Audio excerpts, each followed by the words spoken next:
So, in case you missed it, the House Committee on Oversight and Accountability had a hearing today on UAPs, otherwise known as UFOs. So here's a quick overview of everything that happened, and I'll make sure to give my personal thoughts on the matter at the end. So, 3 witnesses testified today before Congress: David Grush, former Air Force officer and member of the U.S. Department of Defense UAP Task Force, but he's more commonly known as the UFO whistleblower; former commanding Navy officer Commander David Fravor; and executive director of American for Safe Aerospace Ryan Graves. Each witness detailed specific accounts of their separate interactions and first-hand sightings of UAPs over the last decade. Commander David Fravor described 2 white tic-tac-like objects that would quickly descend and ascend from 80,000 feet to 20,000 feet back and forth, as well as rapidly darting side to side over the waters off of the coast of San Diego. Ryan Graves described his multiple sightings of a giant red rectangle about the size of a football field hovering over the waters off of Virginia Beach, as well as multiple sightings of square objects encased within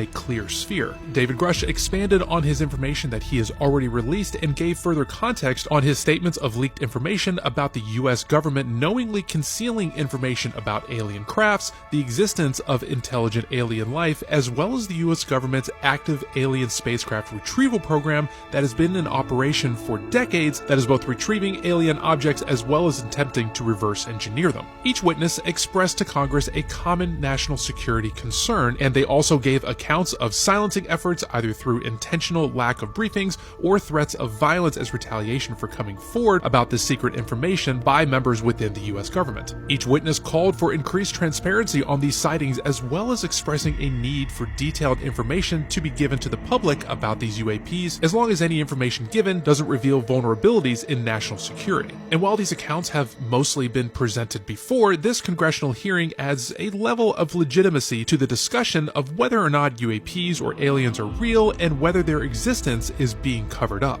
But while this all may sound exciting to those who want to see this as definitive proof for aliens, I want you to remember that this is really nothing more than just testimonies. These claims still need to be sufficiently looked into, and getting Congress involved will hopefully help bring more light to whether or not these claims are legitimate. And keep in mind, there will be a lot of headlines that you'll see about this, and many of these headlines will immediately assert aliens as the explanation for these UAP sightings. They'll state it all as completely factual, even though there's a lot of questions that we still have to answer, and those articles, in my opinion, are being very irresponsible. The truth is, we are still very unsure about all this, so it's good to maintain a healthy amount of skepticism with these claims until more definitive evidence and proof is provided or uncovered. And as of right now, as far as I'm concerned, there are 4 distinct possibilities with some variation between these 4. The first is that all of these accounts and witnesses are completely full of it, and none of this is factual or accurate, which can be pretty upsetting to most, as this made it all the way to a congressional hearing. The second is that it's true, the governments have been actively hiding the existence of alien life and spacecraft for decades, which will understandably be quite upsetting for a lot of people. Third is that the US government and those observing these UAP sightings genuinely have absolutely